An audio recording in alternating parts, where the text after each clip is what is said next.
There are days when you're exhausted, and you did nothing.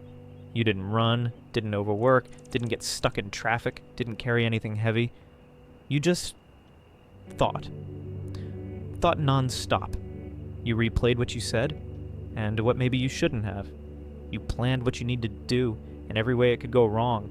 You thought so much you lost track of time, lost your appetite, lost your peace. Overthinking is that kind of exhaustion that doesn't show up on a medical test. It's a silent restlessness that stays with you even when your body is still. You lay down to sleep and your mind doesn't shut off. It feels like everything you avoided thinking about all day lines up, demanding attention.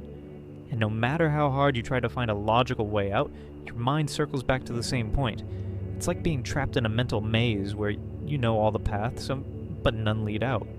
And the cruelest part? From the outside, everything seems fine. No one sees how much effort it takes just to exist when your mind won't stop running. Where overthinking begins. You didn't choose to overthink. It wasn't a conscious decision or a personality trait you can just turn off. Overthinking forms slowly, sometimes so subtly that you'll only notice it once you're deep inside it. Maybe it started in childhood, when you were too spontaneous and someone laughed, when you shared your feelings and weren't taken seriously, and when you made a mistake in front of others and felt ashamed, or when you heard over and over that you had to be better. So you started reviewing every step before taking it.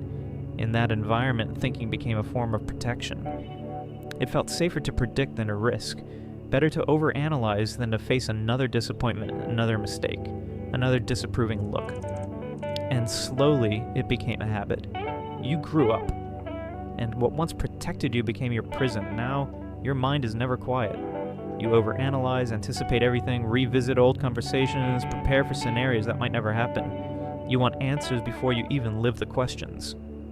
And deep down, it's not that you don't know what to do, it's that you're afraid of how it'll feel if it goes wrong. Overthinking is born from fear. Fear of failing, of being misunderstood, of hurting someone, of being rejected, mocked, abandoned, of regretting it later. So, you think? Think hard. Think until you're drained. You hope that if you simulate every outcome, you'll find the perfect route, a safe path, a pain-free decision. But pain comes anyway. And the worst part, along with their pain comes guilt. Guilt for thinking so much and still doing nothing, or doing it wrong. You feel stuck, tired, watching life go by while your mind is somewhere else, thinking about what could have been, what might happen, what you should be doing, feeling, saying. It's a state of hyper-awareness. You see everything, analyze everything, carry everything, as if it's your job to solve the whole world inside your head, and no one sees it. On the outside, you function, you smile, you work, you reply, you act natural. Inside, you're not desperately trying to silence a voice that won't shut up, a critical, demanding voice that won't give you peace. That makes you relive the past and fear the future. This isn't weakness, it's survival. You're like this because you learned that overthinking is safer than really feeling. But at some point, that survival strategy stopped helping and started keeping you from living. How overthinking sabotages your decisions and actions. You know what you want. Sometimes you even feel that clear, almost physical urge to act, but then doubt creeps in. Tiny at first. Is this really the right time? What if it goes wrong? What if I look ridiculous? What if I regret it later? And just like that, the impulse dies, slowly drowned in a sea of what-ifs. You still want it, but now you're not sure how. Or worse, you start convincing yourself maybe you never wanted it at all. That's the cruelest part of overthinking. It doesn't just delay your decisions. It makes you doubt your intuition. It makes you question your own desires. As if everything you feel needs to pass through a filter. A strict filter that never approves anything without first showing you the worst-case scenario. You want to send a message? You imagine 10 ways it could be misunderstood. You want to accept an opportunity? You think of everything that might go wrong. You want to say no? You worry about hurting someone. You want to say yes? You fear coming off as needy, impulsive, or desperate. And while you're busy overthinking, the world keeps turning. People decide, move forward, take risks, make mistakes, learn, grow, and you don't. You stay stuck, full of intention but taking no action. And then comes the painful part, self-judgment. You blame yourself for not doing. You feel bad for not being able to act. You tell yourself it's just a matter of time, that you're waiting for the right moment. But deep down, you know it's not time that's holding you back. It's fear. But it's not just fear of failing, it runs deeper. It's the fear of it being your true self and not being accepted. Fear of trying and proving to yourself that you weren't enough. So maybe better not to try at all. But the thing is, and you still feel, you want to live, to love, to create, to change. And every time you suppress that, a part of you goes quiet. You start getting used to the stillness, start believing it's safer to live inside your head than to risk getting hurt outside of it. And decisions that should be simple. Asking for help, starting a project, talking to someone, moving to a new city, saying how you feel, become mental labyrinths. You rehearse, rethink, recalculate, but never act. And at the end of the day, when silence sets in, the weight returns. The feeling of not having done, of having let something pass, of betraying yourself again, and then it starts all over. The thought loop. Why am I like this? Why do I freeze? Why is everything so hard for me? Why can't I be like everyone else?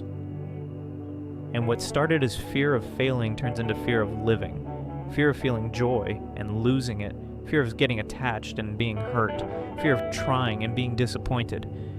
But here's something maybe no one's told you yet. Overthinking is trauma disguised as logic. It's your way of trying to control the uncontrollable. It's you trying to protect yourself from something that hurt too much in the past. But you don't have to live like this forever. And realizing that is the first step. The emotional cost of living trapped inside your own head. No one prepared you for what it's like to live with an overactive mind trapped in a still body. You move, respond, work, interact. Everything seems to function, at least on the surface. But inside, it's like you're carrying the weight of a world no one else can see. Overthinking doesn't sound like a big deal until you realize how much it's actually taking you away from your own life. You're with friends, but your mind's stuck on a memory that came back. You're in an important conversation, but thinking about what you should have said in another. You're on vacation, but your brain is reviewing unread emails. You're trying to sleep, but the thoughts keep spinning intense, sometimes even aggressive. And you start wondering, why can't I just be present? Why does everything turn into worry, questions, simulations? That's the emotional cost of overthinking. You don't live in the now. You live in the what if. What if it goes wrong? What if I hurt someone? What if I'm not doing enough? What if I look weak? What if I regret it? What people don't understand is that this mental overload isn't a choice. It's not a luxury of people with too much time on their hands. It's an automatic response. A body reacting to everything that's ever been too much. Too much criticism, too much fear, too much silence, too much abandonment. It's as if your mind learned that staying alert is safer than relaxing, and that costs you dearly. It costs you sleep. It costs you deeper connections. It costs you opportunities you didn't feel ready to take.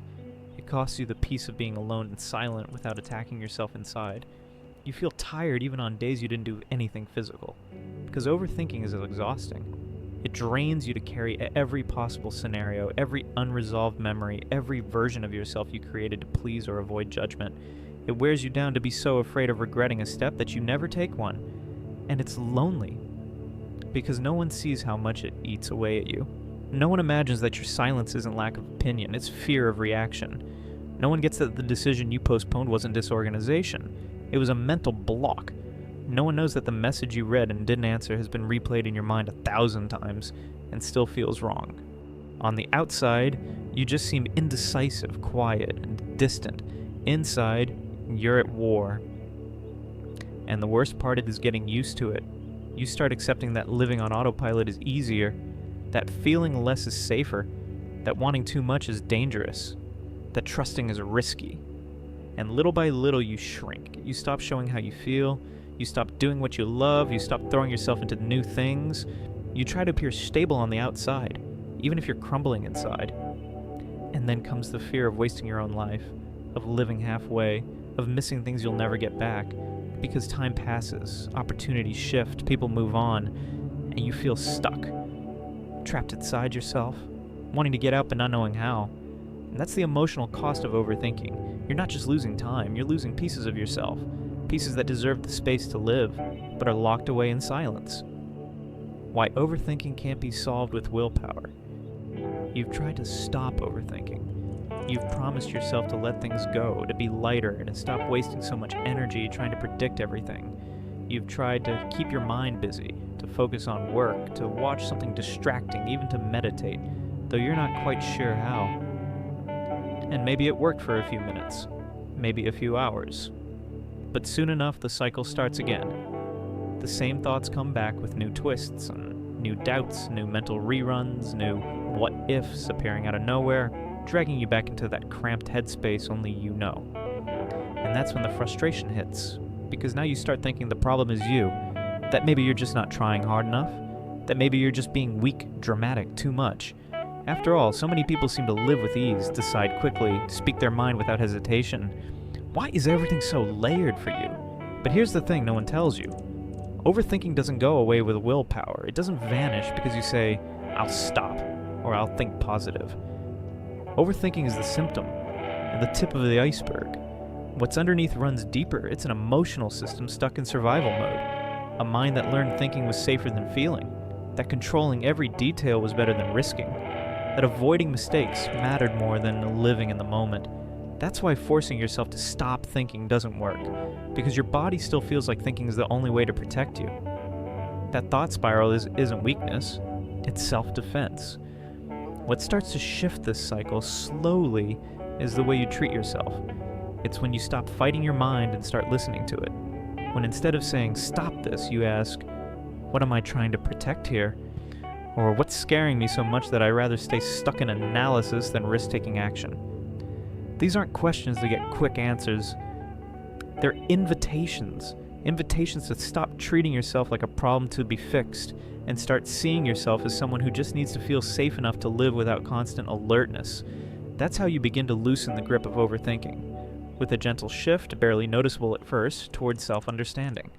Realizing that thinking too much isn't a flaw, it's a strategy, one that was once useful. But now it needs to be updated, softened, welcomed, and that doesn't happen overnight. It happens when you start trusting. Trusting yourself little by little, trusting life just enough. Trusting that maybe you don't need to predict everything for things to go right. Maybe, just maybe, it's possible to live. Real practices that help weaken overthinking. One of the hardest things for someone who overthinks is accepting that there's no off switch. You might distract yourself for a while, dive into a task, but at the end of the day, the thoughts always come back. And that's where most people get frustrated, because they look for quick fixes for something that actually needs something gentler, reconstruction. There's no one-size-fits-all practice that works for everyone, but there are paths that, over time, start signaling to your brain that it doesn't need to stay on high alert all the time. And that changes everything. Not because it cures overthinking, but because it shrinks the space it takes up. It stops being the center and becomes just one part of your mind, a part you start to understand, care for, and gradually quiet down. One of the most helpful things is putting your thoughts into the physical world. Writing, for example, is hugely underrated, but it works, because as long as your thoughts stay in your head, they loop endlessly. When you write, you give them shape, structure, a beginning and an end. It doesn't have to be pretty or perfect or complete. It could be a sentence, a draft, a question. In a notebook, your phone, a napkin, what matters is that it leaves your head and takes form, and that brings relief. Another realistic practice: come back to your body. Overthinking is a kind of mental hyperactivity that often disconnects you from your physical sensations, and reconnecting with your body is a way to break the cycle without fighting it. It doesn't have to be yoga or elaborate workouts. It can be as simple as feeling your feet on the floor, washing your face mindfully, taking a hot shower and focusing on the sensations of water, taking 3 deep breaths, even if it feels silly. These are anchors, tiny anchors that tell your mind, it's okay now. It also helps to create pauses, not productivity breaks, but real pauses. A lot of people try to beat overthinking by staying super busy, hoping to quiet the mind through exhaustion. But that usually just pushes the thoughts to later when the silence returns. So going the other way, though uncomfortable at first, is more effective, allowing moments of presence. With music that soothes you, a walk without your phone, a conversation where you truly listen, small moments where you're not escaping your mind, but you're not giving it the spotlight either. And maybe the most important thing, start treating yourself with kindness. Stop punishing yourself for thinking too much. Accept that an overactive mind is part of you, but doesn't define all of you. And every time you choose yourself, even in fear, even in doubt, you're creating a new story. One where overthinking still exists, but it no longer runs the show. If you made it this far, maybe you saw yourself in a lot of these words. Maybe you felt that lump in your throat tighten because finally, someone named what you've been carrying in silence for so long. And maybe, for the first time in a while, you realize that overthinking doesn't make you weak, it makes you human. It makes you someone who's felt too much, had to protect yourself too early, and learned to use thought as a shield, because the world wasn't always kind. But now, with all that said, comes a turning point. You don't have to live like this anymore. You don't have to be a prisoner of your mind. You don't have to review every word, replay every gesture, predict every step. You can slowly choose the path opposite to fear, the path of trust. Not the loud, flashy kind of trust full of certainty, but a quiet and daily, intimate kind of trust. The kind where, even with all the thoughts, you can still live. You can still act. You can still feel. You don't have to eliminate overthinking to be happy. You just have to put it in its place. It doesn't have to go away. It just doesn't need to take over everything. And that begins when you start looking at yourself with more patience, with less judgment, when you stop fighting your mind and start listening to what it's trying to say.